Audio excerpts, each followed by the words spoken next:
presentación, lo primero es una introducción del refrigerante como tal, algunas cosas específicas en cuanto a este tipo de gas. Luego haremos un pequeño break para tomar un refrigerio, más o menos alrededor de las 2:30, entonces ahí tendremos un espacio para tomar el refrigerio y luego al final de la tarde pues ya hablaremos ya un poco más específico de la parte de instalación y solución de fallas de estas unidades. Entonces, bueno, vamos a arrancar. Este es el contenido de la primera presentación. Entonces, para comenzar vamos a hablar un poquito de generalidades del tema de los gases refrigerantes.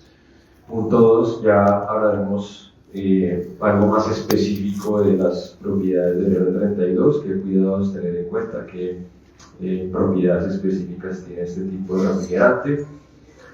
Punto 3, tema de herramientas. Entonces, esto quizás esa es una preocupación para muchos, entonces vamos a aclarar algunas cosas en cuanto a las herramientas que se utilizan en campo pues para equipos que contengan este tipo de gas. Y por último, en esta sección de la presentación pues se dará un detalle de especificaciones técnicas básicas de las unidades Highball, que son pues con las unidades que estaremos ingresando en el mercado inicialmente. Pues punto 1, gases refrigerantes. Entonces díganme ustedes, ¿para qué utilizamos un gas refrigerante? ¿Cuál es su objetivo? ¿Qué función cumple en el ciclo básico de refrigeración? ¿Quién? Dices por aquí enfriar, pero también puede servir para calefacción, ¿cierto? Entonces, algo de lo que tú estás por ahí mencionando hace referencia a transferencia de calor, ¿sí? Es un elemento muy importante dentro del ciclo básico de refrigeración. ¿Qué otra característica tienen los gases refrigerantes? Es una sustancia que cambia de estado de acuerdo a distintas condiciones durante el ciclo. Muy bien. ¿Qué otra característica tenemos que tener en cuenta con los gases? Depende del tipo de refrigerante, digamos las proporciones, que sean las mismas, las propiedades en cuanto a las mezclas, combinaciones posibles, y por ahí está también eso. Entonces, muchas de las cosas que ustedes han venido nombrando, pues claramente hacen parte de ese concepto de las propiedades. Entonces, se usa en un equipo de aire acondicionado, ¿cierto? Dentro del ciclo básico de refrigeración. Entonces, es una sustancia primordial para llevar a cabo el correcto ciclo y bueno, cumplir un objetivo puntual que se busca, ¿no? Bien sea confort, bien sea en otro tipo de aplicaciones un poco más avanzadas, temas de conservación de alimentos, ¿cierto? Equipos de precisión, enfriadores de agua, muchas cosas dentro de este mundo están allí. Entonces siempre necesitamos de este elemento. Es un fluido, una mezcla que actúa como portador de calor. Entonces, algo de lo que me mencionaron ustedes hace parte de este concepto. Cambia su estado a lo largo del recorrido dentro de un sistema, entonces cambia de un estado gas a líquido con el fin de hacer posible el acondicionamiento del aire. Y algo también relevante a los gases, y es algo en lo que también nos vamos a concentrar un poco en la charla, es este ítem, y es que dice que puede contener algunos componentes que afecten el medio ambiente, ¿cierto? Quizás para muchos es una sustancia más, pero digamos que para algunos de pronto se desconoce qué efectos puede tener sobre el planeta, ¿sí? Y si afecta al planeta, pues a nivel medioambiental también puede afectarnos a nivel de salud, ¿sí? Para todos los seres vivos tiene también cierta afectación. Entonces son todo este tipo de cosas que hay que tener en cuenta, hay que tener presente para el manejo que se le da a los gases. Entonces, lo siguiente también es importante tenerlo en cuenta. Número 1 debe ser, pues hoy en día se busca que los gases refrigerantes sean aceptables con el medio ambiente. Entonces, cada vez más los fabricantes de equipos en conjunto con los fabricantes de refrigerantes, ¿cierto? Se van adaptando a las normativas y a las necesidades a nivel global, donde se busca que cada vez más este tipo de sustancias sean amigables con el medio ambiente. Ese es punto 1. Punto 2, se busca que sean no tóxicos. ¿Esto por qué? Claramente nosotros, como personas que están involucradas en el servicio, en dar mantenimiento a equipos, en hacer reparaciones, etcétera, etcétera, pues vamos a estar, digamos que en contacto, un contacto muy cercano con este tipo de sustancias, ¿verdad? Entonces, se busca que obviamente este tipo de gases sean no tóxicos para no afectarnos también no afectarnos en el tema de nuestra integridad en la parte de salud y demás, ¿sí?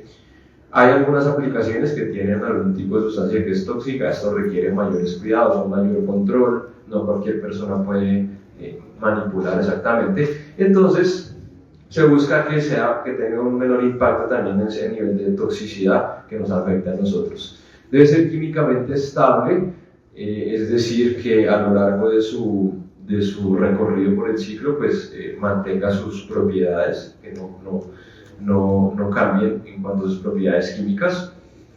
Otro punto importante, que sea compatible con los materiales de los componentes. Entonces, cada componente dentro del ciclo, dentro de sus equipos, tiene que ser compatible con el tipo de gas que yo voy a utilizar allí, ¿sí? Entonces, nosotros bien sabemos que los compresores vienen especificados para un tipo de gas, entonces ya ahí ese componente pues está atado a ese tipo de refrigerante. Luego tenemos también los dispositivos de expansión, que son muy específicos para el tipo de gas, las tuberías, los intercambiadores, todo debe soportar también los altos niveles de presión que se manejan en algunos tipos de refrigerante. Entonces, los equipos tienen que ser adaptados para esto.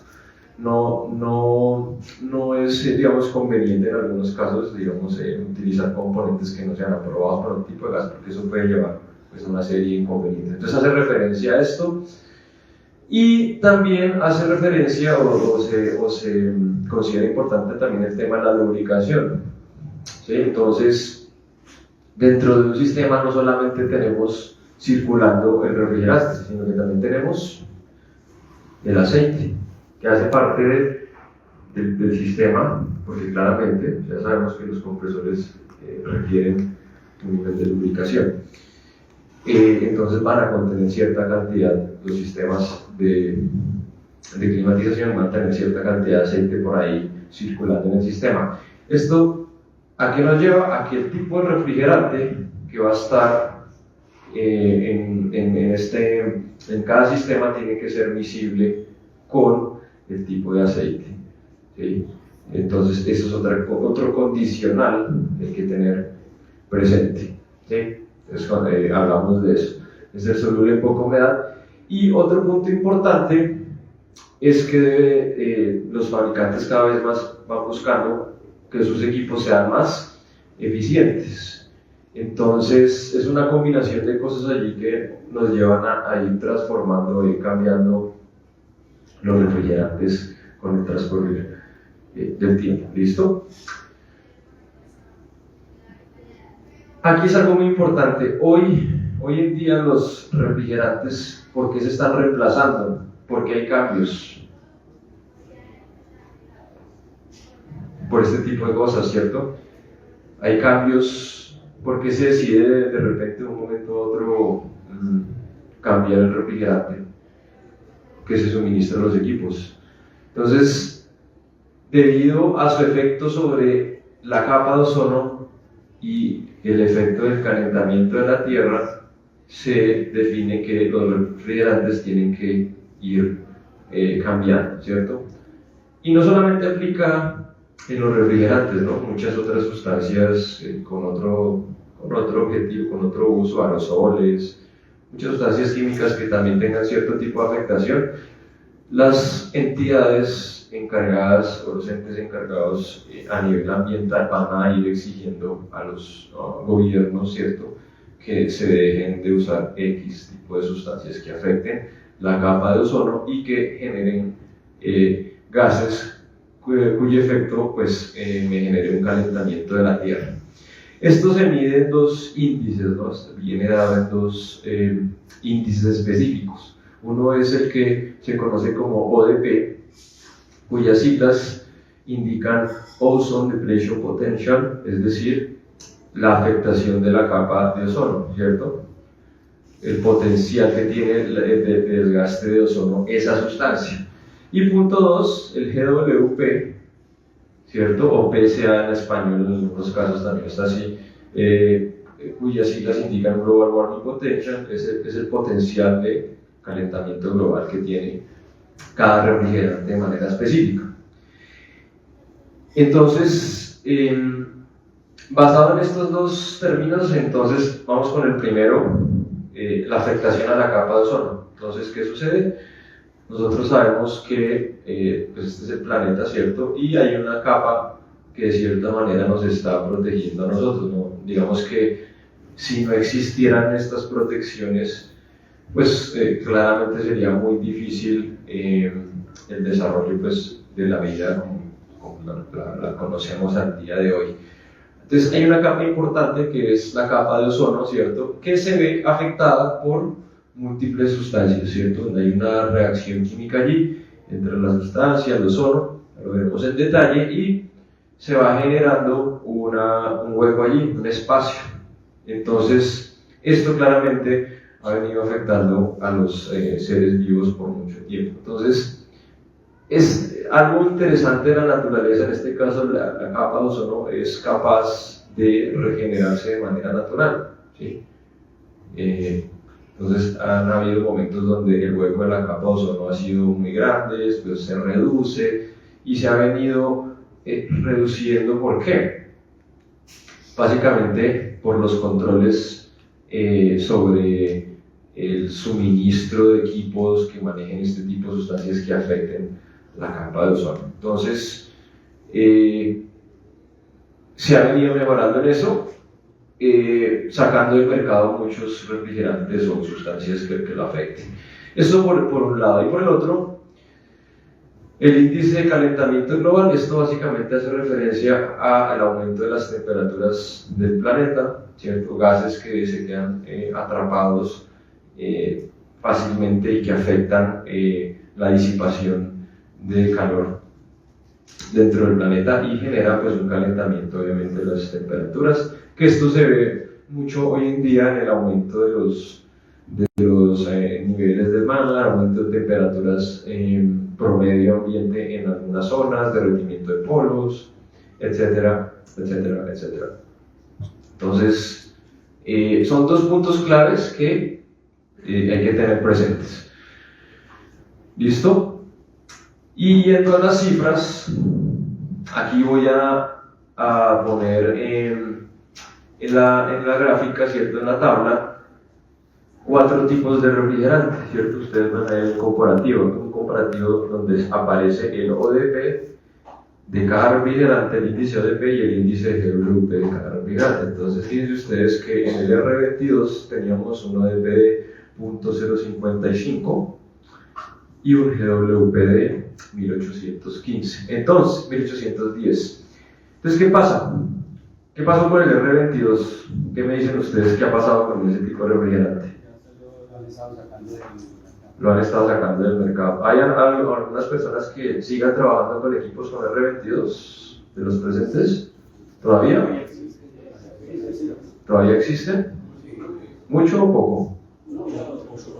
Bueno, y cuando hay una falla en ese tipo de equipos, ¿qué pasa? ¿Fácil conseguir el gas? No, ya más difícil. Más difícil. Más costoso. ¿Y por qué creen que es más costoso? Lo tienen escondido, dice página. Por el mismo año que hace ya no lo... Exacto, entonces... Sí, digamos que, exacto. Entonces han venido surgiendo prohibiciones, muy bien, hay muchos de los que han venido haciendo comentarios. Entonces el R22 se ha sacado del mercado ya hace muchos años Obviamente puede que haya equipos, como ustedes lo mencionan, que aún estén trabajando, pero pues va a ser ya más difícil que consigas el refrigerante, o si lo consigues va a ser mucho más costoso, porque allá hay una baja demanda de ese tipo de equipo, ese tipo de gas. Ahí, obviamente, la sugerencia para sus clientes es, si aún tienen esos equipos trabajando, que posiblemente sean de hace unos cuantos años, es ir también planteándole la idea de un recambio, ¿no? Un recambio de equipos, porque pues este tipo de situación pues claramente ya va a hacer que no sea fácil una reparación a futuro. Y esto se dio ¿por qué, estimados? Porque el R22 tenía un índice que justamente indica que afecta la capa de ozono, ¿sí? Entonces básicamente se ha venido sacando del mercado por esa razón. Luego surgió un cambio en los refrigerantes, ¿cierto? Entonces en equipos convencionales, equipos residenciales, comercial ligero, etc., pasamos de R22 a qué tipo de refrigerante. Entonces igual, vamos a volver a este mismo escenario. Entonces vinieron cambios. ¿Y qué pasó con el R410? Se vendió la idea que este tipo de refrigerante era ambiental, era amigable con el ambiente. Entonces, claramente, ¿por qué se mencionó? Porque ya no afectaba, ya no tenía uno de sus componentes que contiene el R22, se sustrae y ya no lo contienen los otros refrigerantes nuevos que salieron, ¿cierto? Entonces ya este componente hacía que el ODP fuese de cero, o sea, fenomenal, ya no me afecta la capa de ozono. Pero entonces, de igual manera, sigue teniendo una afectación a nivel ambiental, ¿cierto? Listo. Ahora, conversando un poquitico ya de este tema más concreto del R32, pues fíjense que claramente se observa una diferencia importante. Estamos hablando de un GWP 675, mucho más bajo, ¿no? Y ya vamos a hablar en detalle de todas estas cifras, de los cambios importantes. Luego hay otros refrigerantes que, pues, si ustedes lo miran allí, pues son mucho más amigables con el medio ambiente. Fíjense, el R290, ¿qué tipo de, o cómo se conoce comúnmente el R290? El gas propano. Exactamente, es un hidrocarburo, lo que tú mencionas, muy diferente en su composición química. ¿Qué pasa con el propano? ¿Por qué no lo utilizo yo en un mini split, en un paquete? ¿Por qué? Explosivo. Inflamabilidad, muy bien, la parte de seguridad, explosivo, exactamente. Es inflamable. Entonces, claramente yo no puedo instalar un equipo, ¿cierto?, dentro de la casa, dentro de una oficina donde va a tener tuberías y que esto me lleve a un accidente grave, ¿cierto? Entonces, por eso este tipo de refrigerantes, a pesar de que son pues, más amigables con el medio ambiente, pues no se pueden implementar en el uso residencial, un uso donde estén las personas casi que tengan el equipo cerca. Quizás van a encontrar ustedes, ya metiéndome en otros terrenos, que hay otros tipos de equipos quienes trabajan con enfriadores, de pronto equipos que no estén la parte de refrigeración en contacto directo con el ser humano. Quizás vamos a tener otros refrigerantes que son con un índice de inflamabilidad mucho mayor, ¿cierto? Pero pues al no estar en contacto, digamos que están permitidos en ese tipo de instalaciones. Entonces ese es un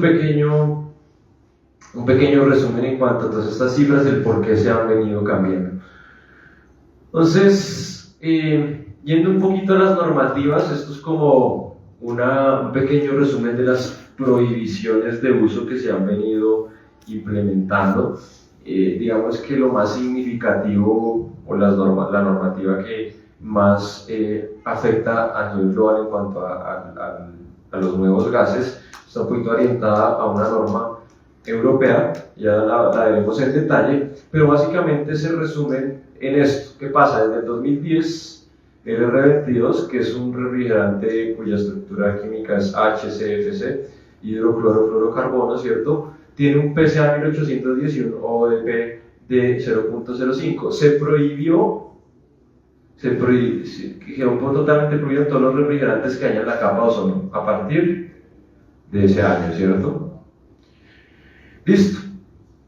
Y ahí surgieron muchos otros como el R410 y demás. Ahora, a partir del 2020, aquí surgieron hay otros refrigerantes que claramente no afectaban ya la capa de ozono, pero tenían un índice de calentamiento global pues muchísimo, muy alto, ¿cierto? Estamos hablando de casi 4.000, un índice muy alto. Y se prohibió estos refrigerantes cuyo PSA o GWP fuese mayor a 2.500 en frigoríficos, congeladores de uso comercial y pues aparatos fijos de refrigeración de aire acondicionado, ¿sí? Entonces se eliminaron o se prohibieron pues refrigerantes como el 404A o el 507A, que son de la clase A1, ya veremos esa categorización que se les da. Bien, ahora a partir del 2022, no hace mucho se hizo una prohibición de los HFCs, es decir, este tipo de refrigerantes se conocen como HFCs, hidrofluorocarbono, se sustrayó aquí el hidrofluorocarbono, se sustrayó el cloro, ¿cierto? Con un PSA igual o superior a 150. Ustedes dicen, bueno, y el R410 tiene 2000, ¿y por qué no está ahí? Entonces, se ha venido prohibiendo o se han venido surgiendo estas prohibiciones de manera segmentada por la aplicación que se les da, ¿sí? Entonces, aquí normalmente, o lo que se menciona es que esto se prohibió en frigoríficos, congeladores de uso comercial, centrales frigoríficas multicompresor compactas de uso comercial de más de 40 kilowatts. Entonces están estos refrigerantes que no se pueden implementar para ese tipo de aplicaciones. Ahora, ustedes vienen el R410 acá, sí, claro, pero la norma no menciona que están prohibidos para equipos residenciales, equipos divididos, equipos de refrigerante variable, enfriadores, etcétera, etcétera. Entonces ahí se ha venido segmentando un poquito esas prohibiciones, ¿no? Por tipo o por aplicación, ¿vale? Ahora, a partir del 2025, ya que es el próximo año lo que se viene, entonces resulta que se prohibieron los refrigerantes HFCs con un PSA igual o superior a 750, pero ¿en dónde? En sistemas, lo que conocemos sistemas splits, ¿sí?, de aire acondicionado que contengan menos de 3 kilogramos de gases fluorados, ¿sí?, que generen este tema de efecto invernadero. Entonces, si vamos a lo más concreto, se prohibieron en equipos cuyo contenido sea menor a 3 kilogramos, gases como ¿cuál? Como el R410, ¿sí? Ahora, es importante tener en cuenta esto pues, de la siguiente manera. Usted dice, bueno, ¿esto aplica en Colombia? O sea, llegó el 1 de enero, cantamos el Año Nuevo, velitas, todo este tema, entonces 1 de enero del 2025 ya no va a haber gas. ¿Qué dicen ustedes? Exacto. ¿Y hay alguna entidad que esté restringiendo eso actualmente en Colombia? Sí, pero en la práctica no. En teoría sí, en la práctica no. Sí. Digamos que no. Hay entidades que quizás por ahí la unidad técnica de ozono de pronto ha estado involucrada, más sin embargo no hay claridad sobre las prohibiciones, sobre todo a nivel, si hablamos de Colombia, Latinoamérica, a nivel general, prácticamente que no son tan exigentes en estas prohibiciones, ¿sí? no hay algo que obligue a X o Y entidad a hacer tal cosa, a menos que se haga una ley específica como si se ha hecho en otros países. Pero sí que sucede, o sea, no, llega el 2025 y seguramente vamos a seguir trabajando con muchos sistemas que contengan R410. Fíjense que estamos hablando de sistemas de menos de 3 kilogramos, pero ahí todavía estamos hablando de sistemas splits grandes de 5, 10, 15 toneladas, paquetes, sistemas de refrigerante variable, que no entran aún dentro de esta prohibición. Ahora, esto es muy dinámico, ¿no? Hoy yo les estoy diciendo algo, pero mañana va a surgir algún cambio, alguna modificación, alguna nueva regla, normativa, etc. Entonces hay que estar en constante revisión de todos estos cambios. Entonces, vamos a seguir trabajando con gases fluorados como el R410 que contengan un mayor GWP a 750, claro que sí. Más sin embargo, este tipo de prohibiciones hace que los fabricantes dejen de producir equipos, bueno, ciertos tipos de equipos, debemos de fabricar ciertos tipos de equipos por esta razón. Entonces, claramente vamos a ser afectados, ¿sí? Porque ya no va a haber disponibilidad de equipos a partir de cierto punto. Entonces es importante tener eso en cuenta. Entonces esto básicamente aplica para equipos, estamos hablando de este tipo de equipos high wall, equipos 1 a 1 pequeños, ¿sí? Que donde entrarían dentro de esa norma, ¿no? Volviendo aquí al tema de las afectaciones en cuanto a nivel de la capa de ozono, de la parte medioambiental y demás, entonces lo que venía sucediendo con los gases HCFCs es que prácticamente cuando se liberaban hacia la atmósfera, esto generaba una reacción química junto con el ozono, ¿cierto? Y lo que hacía era consumirse, ¿cierto? Entonces prácticamente que se generaba allí el espacio, una abertura en esa capa. Entonces, claro, a medida que se seguían liberando este tipo de gases, pues el hueco de la capa de ozono iba a ser mucho mayor. Entonces, digamos que no es chiste, de que muchos por ahí a veces mencionan, no, cuando ven a alguien liberando refrigerante, no, es que va a matar pingüinos, como dicen por ahí, ¿sí o no? ¿Ah? ¿Va a ser qué? ¿Platica? ¿Cómo así? A dinero. Exactamente. Entonces, claramente eso es una mala práctica, ¿sí? Lamentablemente se da ese tipo de situaciones, muchas veces es porque o no se tiene la herramienta o no hay entidades que se encarguen de entregarles el refrigerante, que lo regeneren, disposición final, muy bien, a veces también por los afanes del día a día, ¿no? El cliente está necesitando esta reparación, yo le prometí que fuese en tantos días, entonces no, pues liberemos el gas. Pero eso es una práctica que está prohibida en muchos territorios.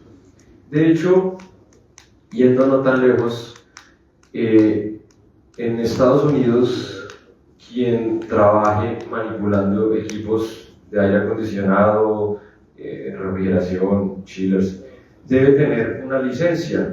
Eso es como las licencias como para conducir, ¿sí? O sea, tú puedes saber conducir un vehículo, ¿cierto?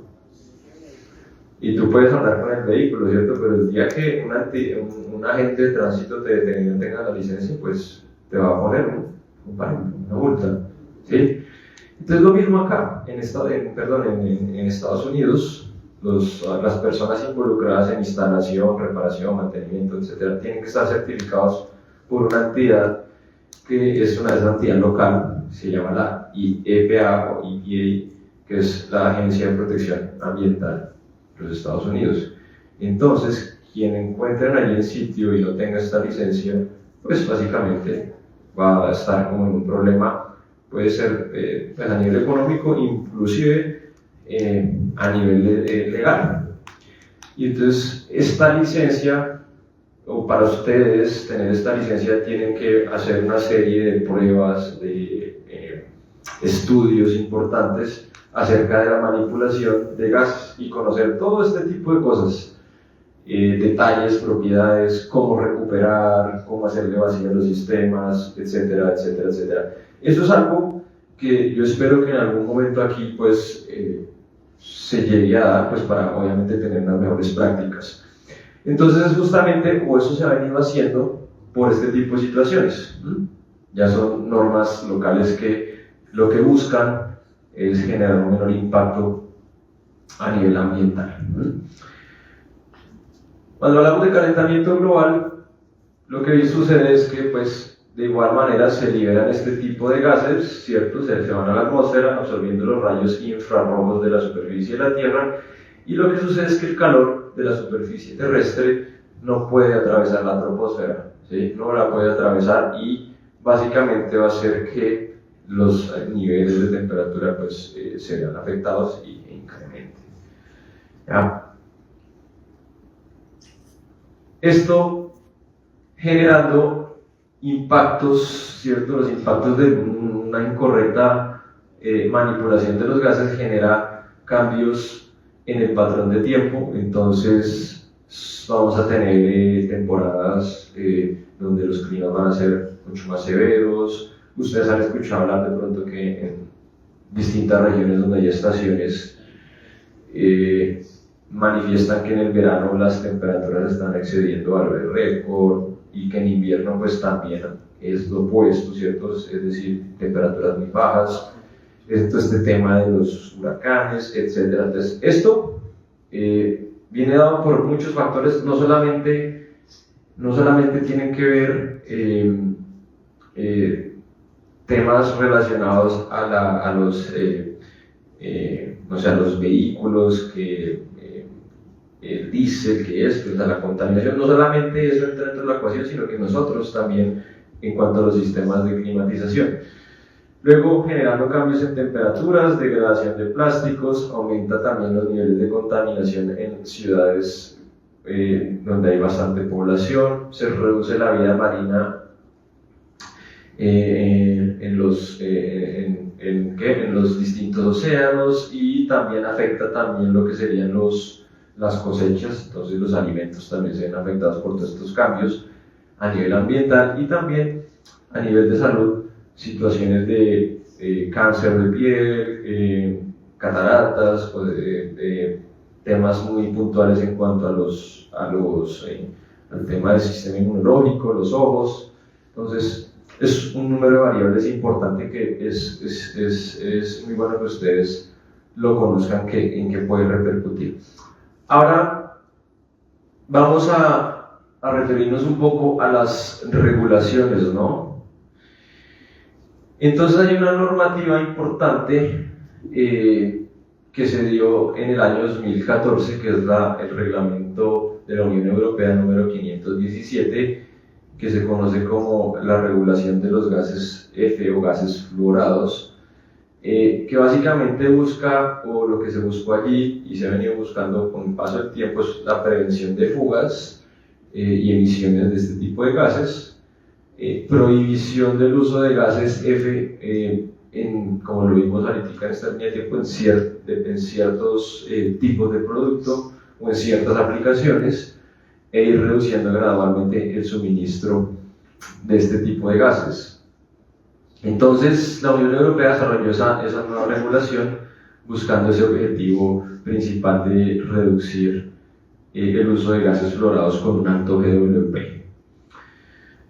Estamos hasta ahí. Entonces, yendo un poquito más específico en la norma y en algunos apartados de ella, donde nos habla de productos y equipos donde el GWP, ¿cierto?, exceda unos valores especificados. Entonces esa fecha que vimos allí del 2025, que la vemos aquí, 1 de enero del 2025, establece que los equipos split que contengan menos de 3 kilogramos de gases fluorados, ¿cierto? Deben ser prohibidos a partir del 2025. Obviamente esta normativa aplica a nivel europeo, porque pues obviamente esta fue desarrollada allí.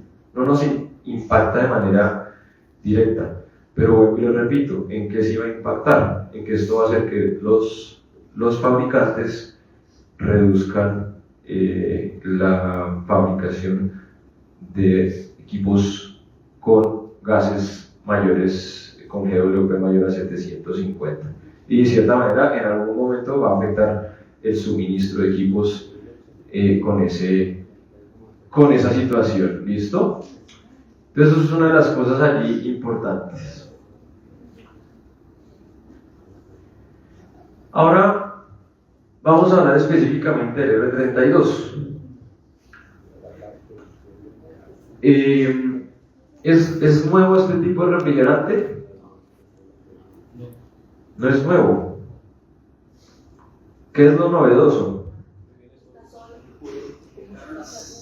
No, sí, pero me refiero, ya estamos entrando en las especificaciones, pero cuando me refiero a nuevo, o sea, ¿desde hace cuánto se ha venido implementando el R32 en equipos? ¿Quién? ¿En dónde? En China, o sea, en el mercado asiático, equipos con R32 llevan mucho tiempo. En Europa, de igual manera, porque por eso vimos esa norma que está desde el año 2014.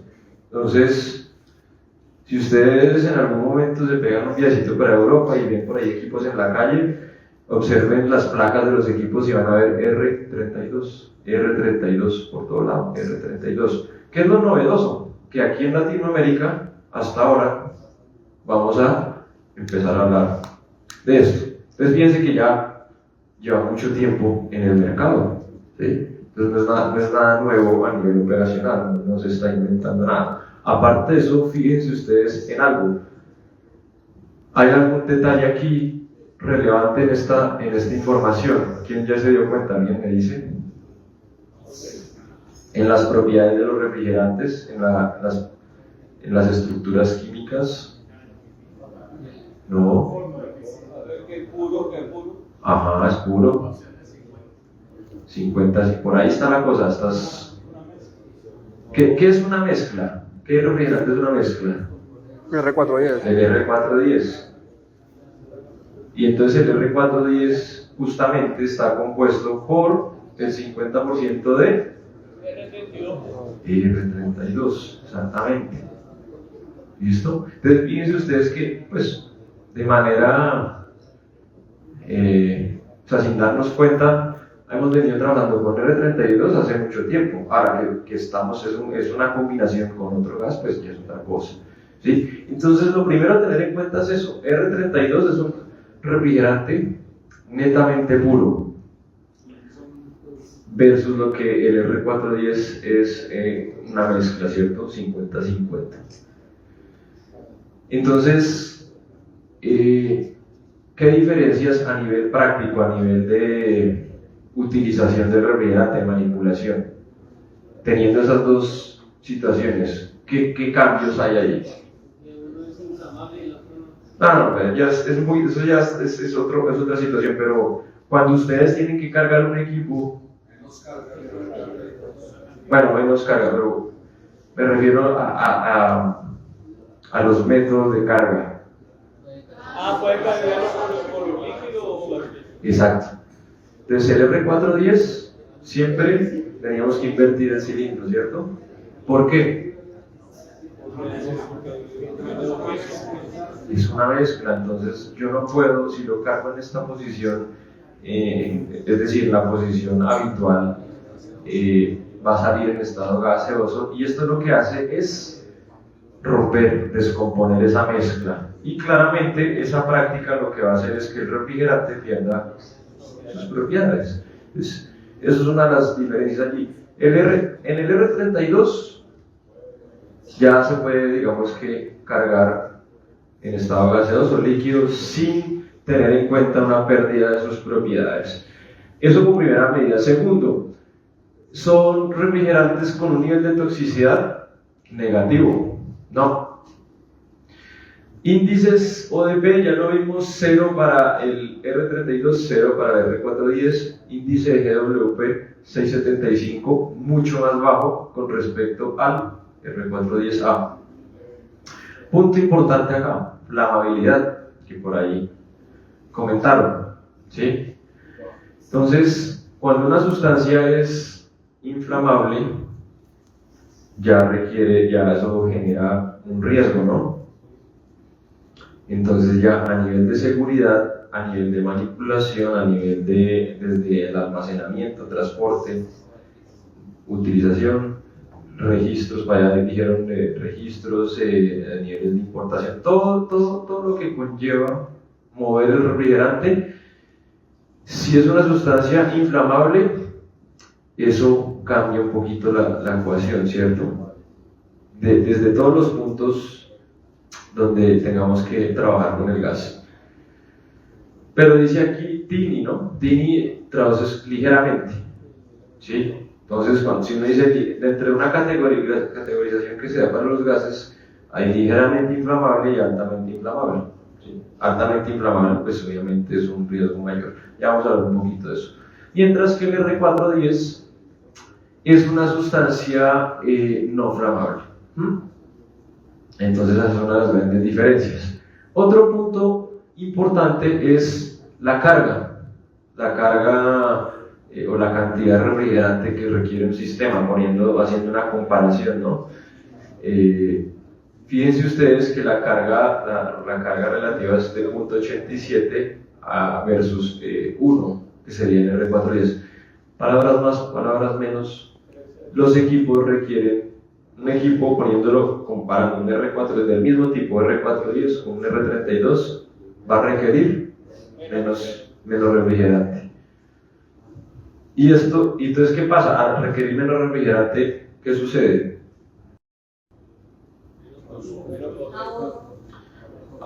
Desde todos los puntos de vista, entonces, va a ser un equipo más económico y más eficiente, ¿sí? Entonces, fíjense ustedes que aquí ya vamos viendo muchas de las variables que venimos hablando. Entonces, un refrigerante que es más amigable con el medio ambiente y que hace los equipos más eficientes. Entonces, va entrando eso dentro de la ecuación. Entonces, bueno, algunas de las cosas que ya comentamos aquí, adicional a esto, haciendo un comparativo en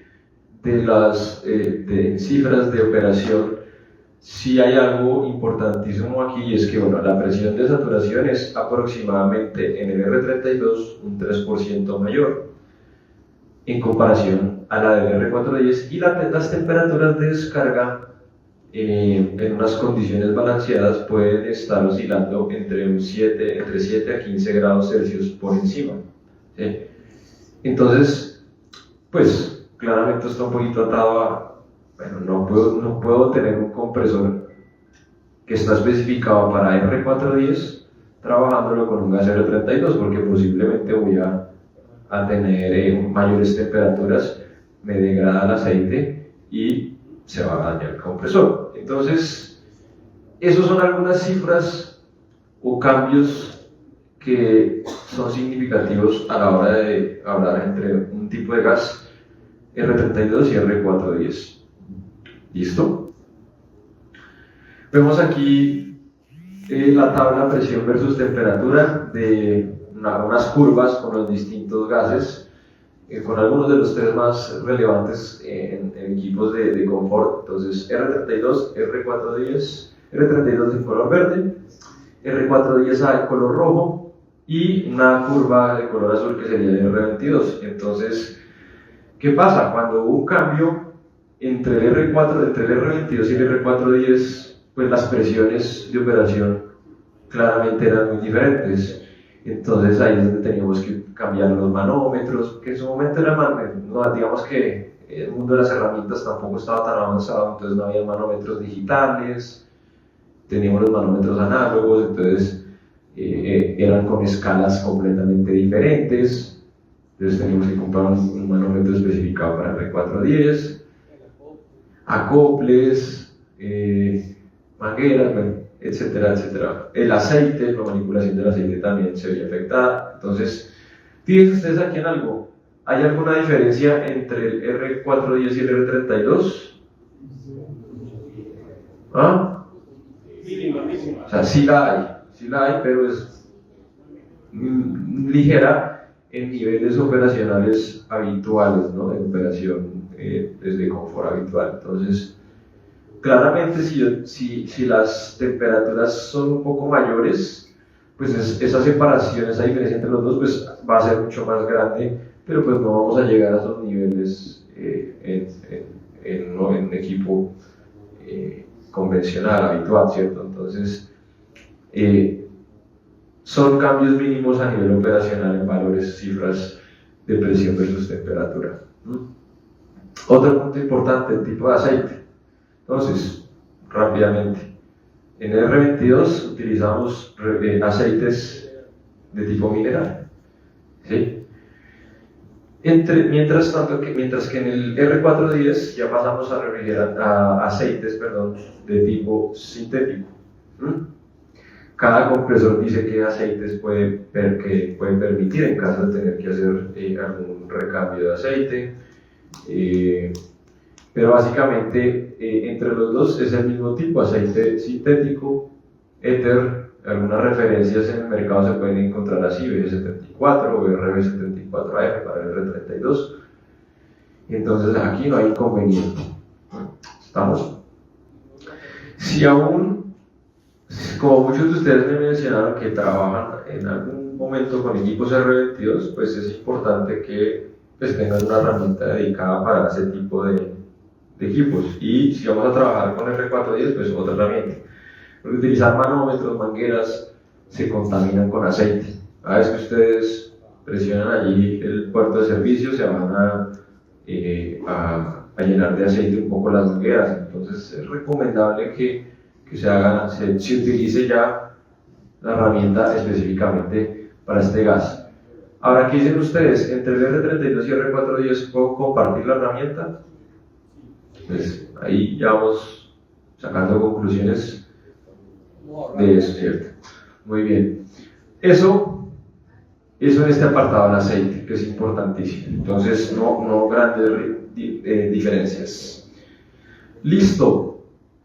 Ahora, la categoría de los refrigerantes, ese es el grupo de seguridad que la categoría viene basada en nivel de toxicidad y nivel de flamabilidad. Entonces, el R32 está en una categoría que sería la categoría A2L. Entonces, A2L quiere decir que es un gas no tóxico, pero es ligeramente inflamable, una flamabilidad baja, es una categoría de flamabilidad baja. Clase 1 es no flamable, como R410A, R22, y la clase 3 ya son gases altamente inflamables. Butano, propano, ¿sí? Son altamente inflamables. Y el nivel de toxicidad, pues viene dado si la categoría menciona que es tipo B. Un ejemplo de esto, amoníaco. ¿Alguien trabaja con equipos con amoníaco aquí? ¿En qué tipo de equipos?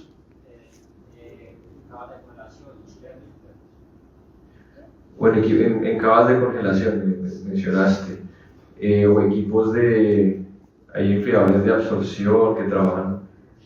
Entonces, ¿y qué cuidados debes tener en cuenta con ese tipo de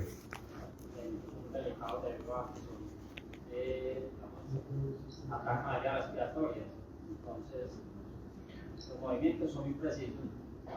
Tuviste que tener una preparación de manipulación de ese tipo de sustancias porque son tóxicas, afectan las vías respiratorias, entonces es de mayor cuidado. Eso ya pues obviamente metiéndonos en terrenos de aplicaciones ya un poco más específicas como las que mencionas. Entonces a nivel comercial, residencial ligero no tenemos ese tipo de sustancias, pero pues para que ustedes conozcan existen también dentro de este mundo. ¿Listo? Entonces ya surge una preocupación, que es la flamabilidad del gas, ¿cierto? Entonces, vamos a encontrar múltiple información en relación a esto, donde se hacen test, pruebas, ¿sí? Básicamente se dice que, o se hacen algunos ejercicios, ¿cierto? Más bien, entonces se pone el R32 quemado a llama abierta, no hay un cambio significativo de acuerdo a algunos test aquí, y se extingue después de retirarlo de la llama, en caso de que pues, se vea una ignición importante. Ya vamos a ver un pequeño video en cuanto a esto. Entonces, con llama abierta, se extingue después de alejarlo de su fuente de ignición. Si existen situaciones como arcos eléctricos, chispas o altas temperaturas, no se dice que no genera una explosión en cuanto a su uso. Y algunos otros test allí, entonces vemos una pequeña diferencia entre lo que es una explosión del R32 versus lo que es una explosión del propano. Pues claramente estamos hablando de dos situaciones totalmente diferentes. Entonces, pues, claramente requiere mayor cuidado este tipo de sustancias porque obviamente la explosión es severa. En el R32 se vería algo así. A simple vista ustedes ven como, ok, es algo ligero. Mas sin embargo, a pesar de que quizás no se vea como tan grave, las autoridades a nivel de seguridad pues claramente van a demandar un control de seguridad mucho más severo para la manipulación. No más con que diga inflamable, así sea ligero o altamente inflamable, es inflamable, debe tener ciertas precauciones. Entonces allí vemos algunos ejercicios y eso se da en unas condiciones específicas, ¿no? Ya vamos a ver.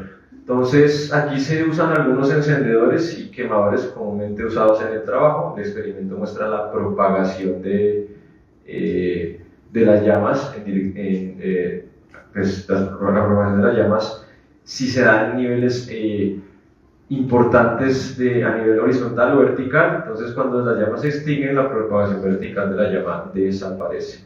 Aquí hay algunas. Vamos a ver un pequeño video. Esto es tomado de la web, donde hacen unos ejercicios allí mostrando qué sucede con el gas. Entonces, aquí se hace inicialmente una prueba con qué tipo de gas. Esto sería un R410. Entonces, ponen el chispero allí y el gas directamente. No hay llama, no hay explosión. Butano. ¿Qué pasa cuando yo hago esto? Pues claramente voy a tener llama. Hay flamabilidad presente allí. Extremadamente flamable. R32. El mismo ejercicio.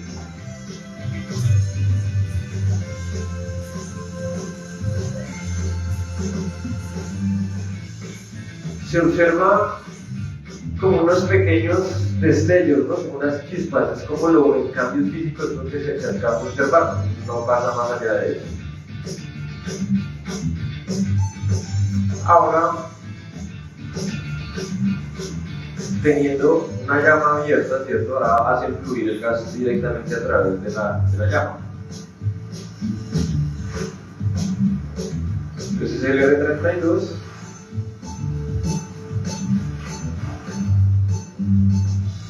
y no hay una situación allí de riesgo, ya vamos a ver cómo.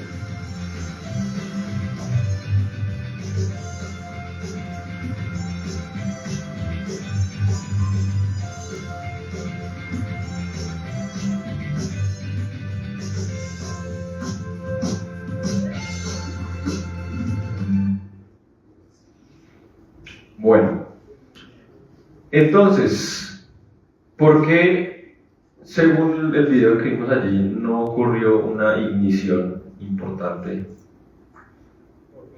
Porque no estaba concentrado el gasto. Porque no estaba concentrado, exactamente.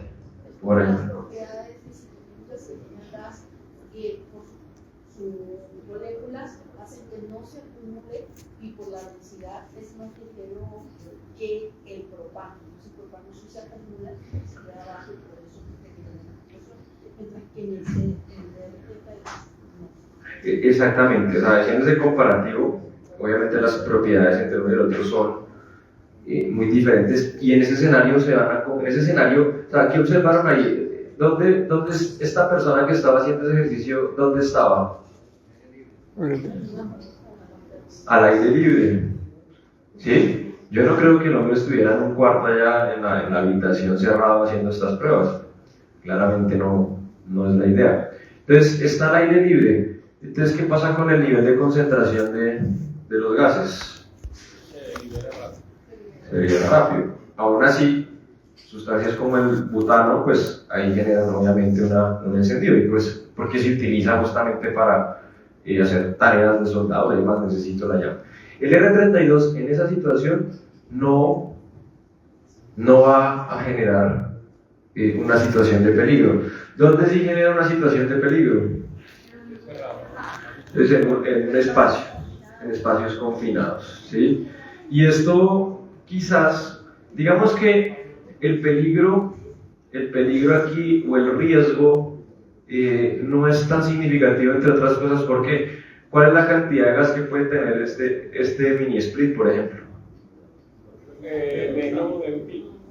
2 kilos, dice ahí. ¿Cuánto puede tener un valor? ¿Menos de 1 kilo, dices tú por ahí? 700. A veces son gramos, ni siquiera alcanza a llegar a 1 kilogramo. Entonces digamos que quizás no representa un riesgo, más sin embargo pues dicen que toca procurar tener un espacio ventilado. Eso es como cuando pues hablando de en otros terrenos, hay un riesgo en nuestros hogares. Nosotros tenemos gas, ¿cierto? Dentro de los hogares, ¿no? Gas natural, ¿cierto?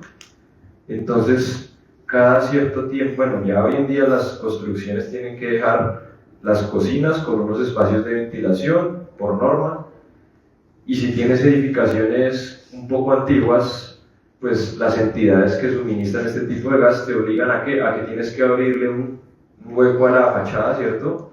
Y dejar ventilación. ¿Por qué? Porque ha pasado que hay escapes de gas, hay accidentes, no solamente repercute en una explosión, sino hay personas que fallecen porque se quedan, o se genera una intoxicación, se quedan dormidas, fallecen. Entonces, más o menos esto va atado a algo así. Ahora, no estamos hablando pues, de la misma gravedad en este tipo de equipos, más sin embargo, es lo que sugiere. Entonces, solamente, dime. ¿Un comentario? Yo soy de la misma familia de los alcanos. Yo soy ingeniera química, es de la misma familia de los alcanos. Si vemos la fórmula, es un solo carbón C, 2 hidrógenos y 2 fluoros. Mientras que el metano lo que tiene es un solo carbón y 4 hidrógenos, por eso es más explosivo. Entonces, por esa razón es más ligero que el aire y vemos si nos damos cuenta en densidades. O sea, no vamos a compararlo con el eteno, que está fluoreteno, que tiene 2 carbones, propano tiene 3 carbones, entonces hace que sea más pesado que el aire, porque si se acumulan el otro de 32 es similar al gas natural, y por eso también la representación se fluye. Exactamente, bueno, ya tienes ahí varias apreciaciones pues, ahí a nivel químico-técnico, ¿cierto? Pues donde justamente mencionas pues, lo que hemos venido conversando. Entonces, digamos que bajo ciertas condiciones va a ocurrir una explosión, ¿cierto?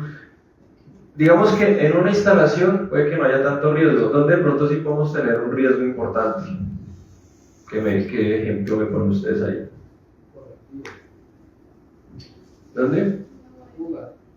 Por aquí, una bodega. Porque además no solamente tenemos un espacio, o sea, que las bodegas también se exigen ciertas normas si vamos a almacenar productos químicos, ¿cierto? Y la cantidad de gas va a ser mayor. Tú aquí tienes posiblemente menos de 1 kilogramo, pero en una bodega, ¿cuánto vas a tener?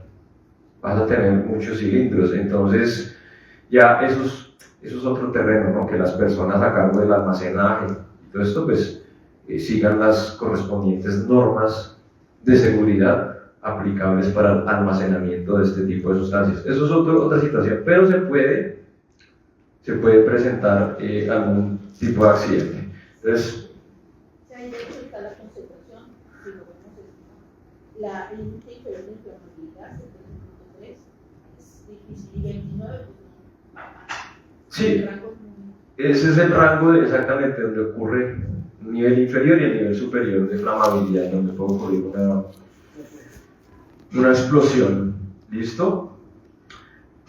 Entonces, por lo tanto, es seguro trabajar con él si se controla bien durante la producción, instalación, uso, mantenimiento, desecho y recuperación.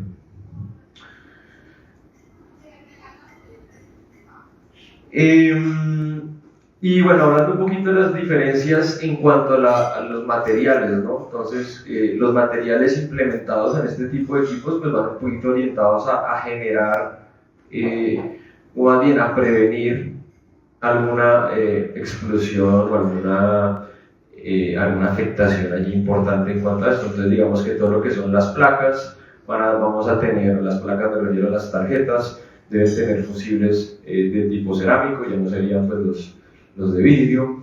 Entonces, esas son algunas cosas. Las cajas deben ser a prueba de explosiones. Entonces, digamos que se han venido construyendo con este tipo de materiales un poquito más resistentes para evitar algún rollo aquí con algún accidente. ¿Listo? Entonces, más o menos es eso. Es importante tener en cuenta, entre otras cosas, lo que les mencioné, que el compresor debe estar o está diseñado para trabajar con un gas en particular, no puede cargarse con otro gas diferente.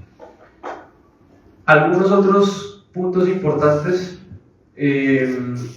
vamos a encontrar en las etiquetas símbolos de advertencia o equipo, dice equipo que trabaja con R32, ya obviamente esas son normativas a nivel internacional que exigen que los equipos vengan con este etiquetado.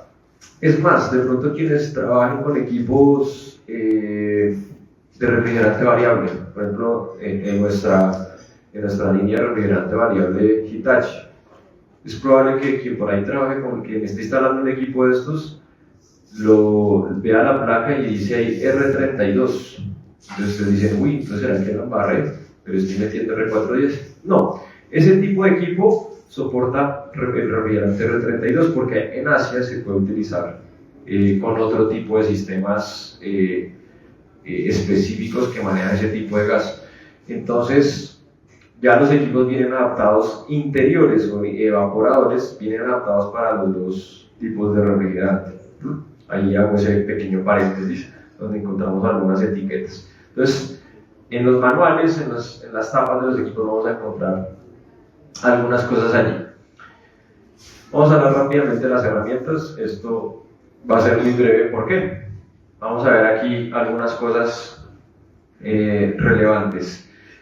Si estoy trabajando un equipo R22 y lo comparo con un equipo R32, R410, pues claramente va a tener dos condiciones completamente diferentes, ¿sí? Entonces aquí simplemente hago una aclaración que si cambias del R22 no se puede utilizar los mismos tipos de controles de contaminación y tampoco pues las mismas herramientas. Se debe utilizar dedicadas para este tipo de gas. Mientras que si cambias del R410A, en resumen, hablamos que las herramientas que se usan con R410 se pueden combinar con R32 después de confirmar con su tienda distribuidora. Hay algunas cosas específicas en relación a esto que las toco aquí. Entonces, en este cuadro estoy plasmando algunas herramientas de las más habituales. Estamos hablando de juego de manómetros, mangueras, elementos de pesaje, elementos para cortar tubos, para hacer flares, torquímetros, tapas de cilindro, bombas de vacío, etc. Y los distintos refrigerantes, un comparativo entre los refrigerantes R32, R410 y R22. Y las barras aquí que yo muestro en color amarillo simplemente hacen una referencia a que si las puedo utilizar en esos gases. Entonces fíjense ustedes que casi, obviamente entre el R32 y el R4, entre el R32, R410 y R22, pues claramente aquí se voy a tener ciertas restricciones. Mientras que, por ejemplo, el manifold dice que lo puedo compartir siempre y cuando la temperatura sea recalculada. ¿Esto a qué hace referencia? Pues, si tienes un manómetro análogo, ¿qué nos muestran esos relojes?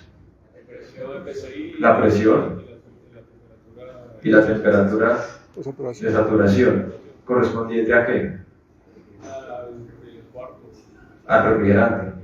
¿Al refrigerante a cuál? Depende del manómetro. Entonces, cuando dice que calcule, haga un recálculo de la temperatura, si es que ustedes están tomando esos valores de referencia, pues claramente no hagan caso a esa tabla, porque si esa tabla es de R410 y ustedes están trabajando con R32, no va a aplicar esa escala. Hoy en día, creo que muchas empresas o muchos instaladores se han preocupado por tener pues, buenas herramientas. Entonces ya estamos hablando de instrumentos digitales. Ya pues, los manómetros digitales, ustedes pueden seleccionar el tipo de refrigerante sobre el cual van a trabajar y todos los cálculos de temperatura pues, van a estar allí plasmados basados en el refrigerante que ustedes han seleccionado. Entonces ya digamos que ahí no hay tanto complique, inclusive lo puedo combinar ahí con muchos otros refrigerantes. Ahora, las mangueras iguales, la báscula igual no influye el tipo de gas para una báscula, ¿cierto? Dobladores de tubo, cortadores de tubo se pueden compartir, tampoco interfieren, no está el refrigerante de manera directa. Herramientas FLAIR, en algunos casos bien especificadas, creo que se pueden compartir. Torquímetros, tapas de los cilindros igual. Bombas de vacío, las bombas de vacío no están en contacto directo con el refrigerante, por ende no interesa en cuál estés trabajando, se puede utilizar, no hay que cambiar la bomba de vacío. Sistemas de recuperación, es importante validar con el fabricante de la marca, también validar con el distribuidor que esa máquina de recuperación de gas, que es la máquina que nos va a ayudar a retirar el gas de un sistema, pues sea compatible con el tipo de gas. Quizás allí lo único que sí cobra un poquito de relevancia y que se ve una diferencia es en el cilindro de recuperación, ¿sí? Porque el cilindro de recuperación sí dice que debe tener una resistencia mayor con respecto al del R410, es decir, debe soportar hasta 48 bars. Entonces, quizás ahí de pronto, si utilizamos su capacidad máxima, debemos tomar en cuenta esto. Y detectores de fugas, sí se pueden utilizar, aunque pues nada mejor que el jabonómetro. El jabonómetro, creo que muchos lo usamos, lo hemos usado, ¿cierto? Eso es infalible. Entonces, en resumen, todo esto que les acabo de explicar, pues hace referencia a las herramientas que, digamos que no hay que hacer una inversión, que es uno de los mayores miedos, ¿no? De invertir en nuevas herramientas. Entonces, los niveles de presión van a ser muy similares en los manómetros, conexión de 5-16 permanece igual, ¿cierto? Las mangueras van a soportar la misma nivel de presión, instrumentos de pesaje pues no generan una afectación importante, por tanto elementos o herramientas involucradas en cortes de tubería, esto es indiferente, ¿sí? Bombas de vacío, recuperadoras que admitan la presión, cilindros de recuperación, detectores de fugas, como estos que están acá. A la próxima pongo ahí el otro, el jabonómetro, ¿no? ¿Listo? Y ya para ir cerrando esta primera sección, como les comenté, pues el objetivo de esta charla es obviamente para dar a conocer el producto con el cual entramos nosotros, York, en el mercado nacional con R32. ¿Sí? Posiblemente más adelante, otro tipo de productos, estamos hablando ya después de equipos piso-techo, cassettes, 1 a 1, pues seguramente también van a llegar aquí al mercado nacional con R32. Igual, los distribuidores, nosotros seguimos contando con algún stock en R410, pero tengan presente que esto de aquí a un buen tiempo va a ir cambiando, la tendencia de todos estos productos va a ir cambiando, porque vamos a pasar a un gas más ecológico, van a ser equipos más eficientes, con menos carga y pues obviamente mucho más eficientes, va a ser más económico el tema del consumo energético. Entonces aquí les voy a exponer algunas de las características básicas que tiene el equipo. Entonces estamos hablando de una unidad high wall o mini split, como muchos lo conocemos habitualmente, una unidad bastante compacta, con un diseño bastante estilizado, con algunas propiedades de autoarranque, direcciones de flujo en tres vías, es decir, en 3 direcciones, horizontal, vertical y hacia los costados, con protecciones, con unos, digamos que intercambiadores, con una protección que se le denomina Golden Fin, que genera una mayor protección en ambientes severos o que tengan cierto nivel de corrosión. Y las unidades interiores cuentan, hay un opcional, no viene digamos que directamente en el equipo, pero es opcional conectarle unos módulos Wi-Fi, que hoy en día pues digamos que muchos clientes buscan eso, ¿no? Como la conectividad de todos sus equipos electrodomésticos en casa. Entonces este tipo de equipo permite una conectividad tipo Wi-Fi.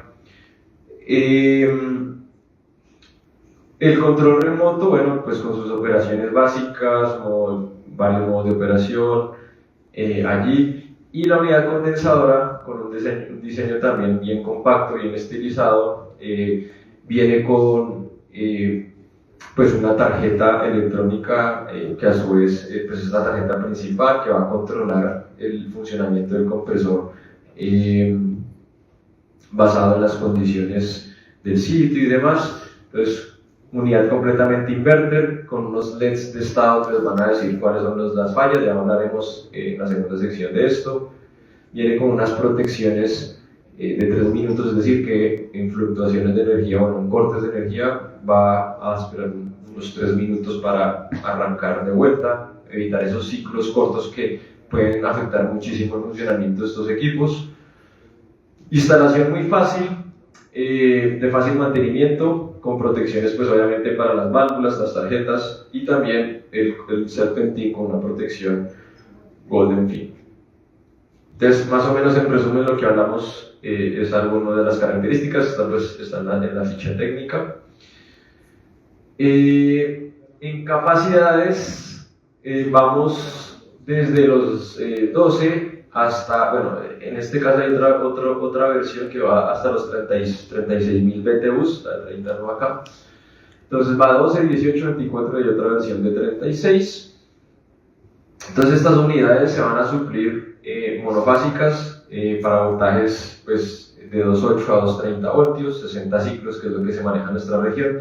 Son unidades con eficiencia CIR 17, ¿sí? Ya para quienes me indaguen un poquito sobre ese tema, entonces son con esta eficiencia. Entonces aquí vemos algunos datos de consumo que obviamente van a ser de manera individual para cada capacidad, con sus máximas corrientes de operación, dependiendo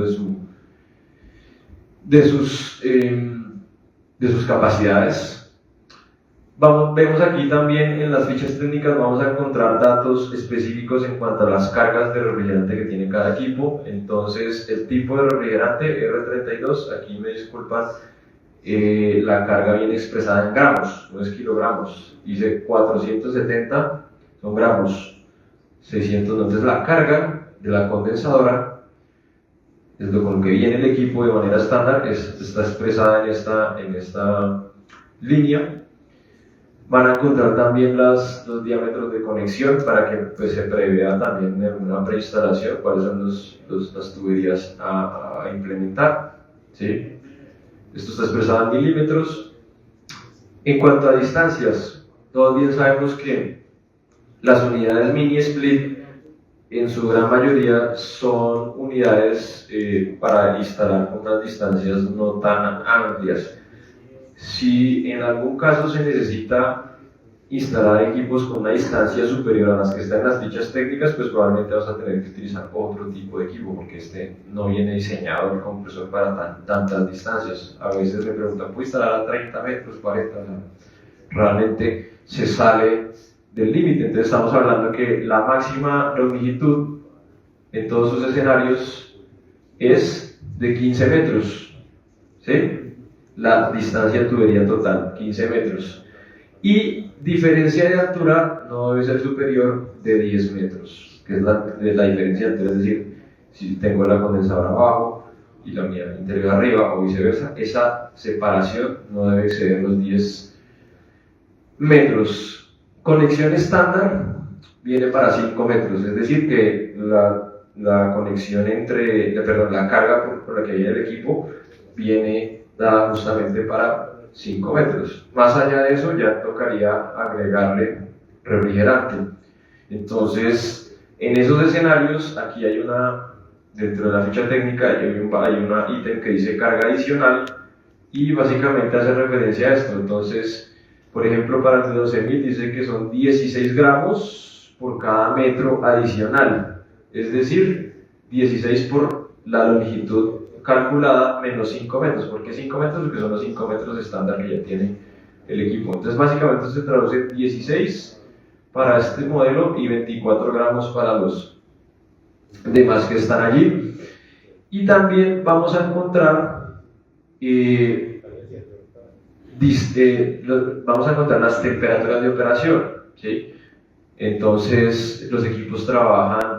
El rango de temperaturas que se puede setear, pues están estos rangos, 16 a 32, más sin embargo siempre verifiquen el rango de temperatura ambiente, si se adapta a las condiciones. En algún caso de pronto, no sé, hay fábricas donde quizás,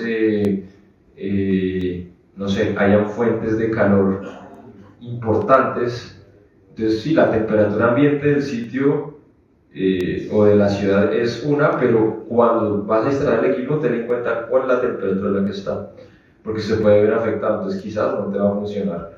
Entonces ahí están esas cifras importantes. Y ya estos son datos de containerización y demás para quienes tienen que hacer la importación del producto. Entonces, de momento cerramos esta parte de la charla. Los invito, estimados, a tomar unos